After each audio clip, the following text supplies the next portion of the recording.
अस्सलाम वालेकुम नाज़रीन, मैं हूं कुर्बान बलोच। आज मुल्क में बड़ी खबर तो ये है कि कोरोना ने एक मरतबा फिर मुल्क में पंजे गाड़ दिए हैं और मुल्क के तालीमी इदारे 26 से तकरीबन तकरीबन अ, एक माह से भी ज़्यादा, 1.5 माह के अरसे के लिए बंद करने का फैसला किया गया है। ऑनलाइन एजुकेशन, घर में बैठ के एजुकेशन, अब ये वालिदैन पे डिपेंड करता है कि बच्चों पे को टाइम दें और उनको तालीम के लिए उनके लिए उस पर नज़र रखें। हम आज फिर भी बात करेंगे सियासत के हवाले से, और आज हमारा जो गुफ्तगू का मौजू होगा वो पेशावर में पीडीएम का नाकाम जलसा होगा। ये यकीनी तौर पे आज़ाद राय कह रहे हैं कि पीडीएम के अदम इत्तेहाद और ओवर कॉन्फिडेंस होने की वजह से पेशावर का जलसा तारीखी तौर पे नाकाम जलसा साबित हुआ है। हुकूमत और इस्टेब्लिशमेंट में इस हवाले से खुशी की लहर है। इनके असबाब क्या हैं, हम इस पे बात करेंगे और तफसीली इसका जायजा लेंगे कि ये पेशावर का जलसा तारीखी तौर पे नाकाम जलसा क्यों रहा। जिन दोस्तों ने मेरा चैनल सब्सक्राइब नहीं किया, इसको सब्सक्राइब करें, वॉच करें और अपने इनपुट जरूर दें। जहां ये बात की जा रही थी कि पेशावर का जलसा पीटीएम का रिकॉर्ड बड़ा जलसा होगा, तारीखी जलसा होगा, लेकिन हुआ उलट है। और हमने जब इस हवाले से बात की है पेशावर के अपने सहाफ़ी दोस्तों से, कुछ और सियासी कारकुनान से, तो वो बता रहे हैं कि पेशावर के हवाले से, जलसे के हवाले से बहुत मायूसी हुई है लोगों को और ख़ास करके सियासी कारकुनों को इस हवाले से। और उसकी वजह ये है कि पहले तो झगड़ा शुरू हुआ था कुछ दिन पहले JUI और ANP में कि बड़ी जमात पेशावर की कौन है और मेज़बानी कौन करे। तो इस झगड़े की में कुछ दिन तो इसमें चले गए। उसके बाद एक फिर कमेटी बनी और वो भी कोई कहते हैं कि कोई जूनियर किस्म के रहनुमाओं की लोगों की कमेटी बनी और वो भी कोई तहरुक से काम कमेटी न कर सकी। और उसके साथ साथ बड़ी बड़ी जो ख़राब बात थी वो ये थी कि ये महसूस किया जा रहा था कि KP के हवाले से जो इत्तेहादी जमाती हैं इनका आपस में कोई कोऑर्डिनेशन नहीं था, इत्तेहाद भी नहीं था, कोऑर्डिनेशन नहीं था। वो बहुत सारी जमातें वो ओवर कॉन्फिडेंस थी, क्योंकि समझा ये जा रहा है कि KP के में JUI, ANP और मुस्लिम लीग ये मेजर मेन जमातें हैं। इस जलसे के हवाले से JUI और ANP और कॉन्फ्रेंस में रहे कि इसमें हजारों लोग आ जाएंगे, इसलिए मेहनत करने की कोई ज़रूरत नहीं। लेकिन लोगों ने उसके ये जो खाम ख्याली थी वो निकाल दी कि अगर आप लोग हम पे तवज्जो नहीं देंगे, हमें टाइम नहीं देंगे, हमें मुतहरिक नहीं करेंगे, तो इतना टाइम तो हमारे पास भी नहीं है कि हम खुद चल के आए। कहा यह जा रहा है कि अब जो सूरत हाल हमारे मुल्क की इकानमी की है, लोग गुर्बत का शिकार हैं, बेरोजगारी है, इकानमी की सूरत हाल ख़राब है। तो इस जलसे के हवाले से इन इत्तेहादी जमातों ने लोगों को बाहर निकालने के लिए, कन्विंस देने के लिए कोई ख़ास बंदोबस्त नहीं किया था, क्योंकि उनको ये आसरा था कि इसमें 50-60 हज़ार लोग आ जाएंगे तो हमारी जो है ख्वाहिश है वो, या हमारा जो टारगेट है कुव्वत का मुजाहरा करने का, वो हमें हासिल हो जाएगी। तो हमें क्या ज़रूरत है कि हम खर्चा करें। तो उन्होंने खर्चा नहीं किया तो लोगों ने भी उनको बाय बाय कहा और नहीं आए। ज़रा हमारे दोस्त सहाफ़ी कहते हैं कि इस जलसे में जहां इस्टेब्लिशमेंट और एजेंसियों को भी ये एक अंदाज़ा था कि इसमें 40 से 60 हज़ार लोग होंगे, और इवन दहशतगर्दी के खदशात मौजूद थे। कुछ जो टेलीफोन कन्वर्सेशन थी वो भी पकड़ी गई थी, लेकिन उसके बावजूद भी ये एक मुहतात अंदाज़ा एजेंसियों का ये था। लेकिन हमारे सहाफ़ी दोस्त बता रहे हैं, और जाहिर है इस मुल्क के बहुत सारे लोग, मेजॉरिटी लोग जमहूरियत पसंद हैं और उनकी ये ख्वाहिश है कि जमहूरी जो कुव्वतें हैं वो मुतहरिक हों और जमहूरी जो अमल है वो फले फूले। लेकिन वो बता रहे हैं कि पेशावर के पीडीएम के जलसे में 8 से 10 हज़ार से ज़्यादा लोग वहाँ शरीक नहीं थे।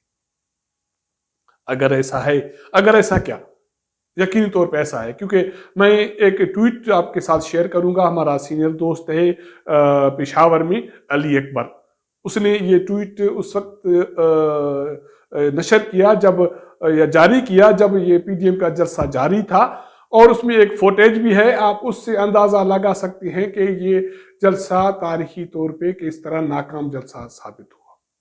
और उसने उस जलसे के हवाले से अपनी राय भी दी।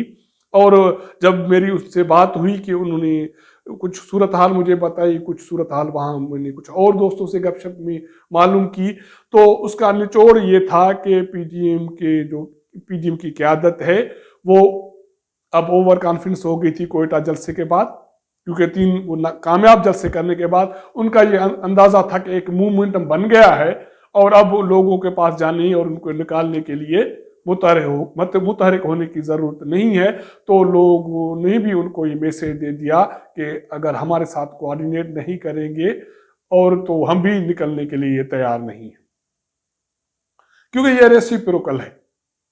जहां तक सियासी कायदीन लोगों तक पहुंचेंगे, एक्सेस करेंगे, तो लोग भी रद्द अमल देंगे, क्योंकि बहुत सारी मुश्किलात हैं और हमारी मेजॉरिटी आबादी देहातों की, शहरों की मुश्किलात का शिकार है। लेकिन हमारे सियासी कायदीन जल्दी में ओवर कॉन्फिडेंस हो जाते हैं। और दूसरी बड़ी बात यह है कि अभी तक ये महसूस किया जा रहा है कि पीडीएम की क़यादत में, पीडीएम के जमातों में अभी भी किसी हद तक बदइत्मादी की सूरत हाल बरकरार है। वो क्यों है? क्योंकि जब कल ये पेशावर वाला जलसा खत्म हुआ और ये उस वक्त अंदाजा हो गया था कि लोग कम आए, तो ये बातें भी होने शुरू हो गई थी और उन सियासी जमातों के कारकुनों की तरफ से शुरू हो गई थी जो ज्यादा से ज्यादा एंटी एस्टेब्लिशमेंट है। तो उनके कानों में ये बात किसने डाली कि कुछ सियासी जमातें या एक आधी मेन सियासी जमातों के मामलात तय हो गए हैं। किसके साथ तय हो गए हैं वो तो आप भी समझते हैं किसके तय हुए हैं, लेकिन ऐसा लग तो नहीं रहा था, क्योंकि पेशावर जलसे में लोग कम थे, तारीखी तौर पे कम थे, लेकिन जो नैरेटिव था, बयाना था, वो पहले से सख्त था। पहले मियां नवाज शरीफ सख्त बयाना रखते थे। पेशावर के जलसे में महमूद खान अचकजई, एएनपी, अख्तर मेंगल, उनका बयानिया भी अब सख्त होके पिंडी और आपारा तक पहुंचा था और इदारों के नाम लेने तक पहुंचा था। और बड़ी बात तो ये है कि बिलावल भुट्टो साहब, चेयरमैन पाकिस्तान पीपल्स पार्टी, जो पहले एस्टेब्लिशमेंट तक महदूद रहा करते थे, उन्होंने भी अब अपना बयाना थोड़ा सख्त करना शुरू किया और पेशावर के जलसे में उन्होंने सारे जो खराबियां हैं मुल्क की निज़ाम में, उनका जिम्मेदार रावलपिंडी और आपारा को करार दिया है। रावलपिंडी आपारा में कौन है? मियां नवाज शरीफ उसके नाम लेते हैं, बिलावल साहब ने शहरों के और इलाकों के नाम लिए। बयान तो सख्त हुआ, लेकिन लोगों का कॉन्फिडेंस, उनको उनके साथ कोऑर्डिनेशन, इत्तेहाद बहुत ज़रूरी है इस जद्दोजहद को कामयाब बनाने के लिए। नहीं तो पेशावर के जलसे की वजह से हमारे पास ये इत्तला है कि हुकूमत बहुत मुतमिन है, इमरान खान की हुकूमत, उसमें खुशी की लहर है कि पीडीएम का जलसा पेशावर का नाकाम हो गया है। और इस्टेब्लिशमेंट भी काफ़ी हद तक अब पूरे एतमाद है कि इनका जो टेम्पो है पीडीएम के तहरीक का, वो अब कम होता जा रहा है। और अब जो कोरोना की वजह से लोग कम निकलेंगे तो ये तहरीक मज़ीद कमज़ोर होगी। अगर ऐसा है, एक असेसमेंट सही अगर हो जाती है, तो पीडीएम के 11 जमातों के लिए ये इस मुल्तान का जलसा इम्तिहान होगा, जिसमें यकीनी तौर पे बुज़दार साहब, उस्मान बुज़दार, ये पैगाम दे चुके हैं कि वो मुल्तान जलसे की इजाज़त नहीं देंगे। और अगर नहीं देंगे तो क्या पीडीएम जो पेशावर में लोगों को मुतहरिक नहीं कर सकी, मुल्तान में कामयाब जलसा कर पाएगी? अगर नहीं कर पाएगी तो इस इत्तेहाद का, इस तहरीक का मुस्तकबिल क्या होगा? یہ بڑا سوال ہے، اور یہ سوال ان اتحاد کے لوگوں کے لیے، رہنماؤں کے لیے ہے جو یہ بہت کانفیڈنٹ تھے کہ پشاور کا جلسہ تاریخی ہوگا، جو نہیں ہو سکا۔ تو ہم نے یہ جو صورتحال تھی یہ سوچا کہ آپ کے ساتھ آپ کو بتائیں کہ پشاور کے جلسے کے ناکامی کے اسباب کیا تھے۔ اب جو بھی باقی اس صورتحال ملک کے پولیٹکس، سیاست کے حوالے سے ڈیولپمنٹ ہوگی، آپ کے ساتھ ہم اس کو اپڈیٹ آپ کو کرتے رہیں گے۔ تب تک اجازت دیجیے گا، اللہ حافظ۔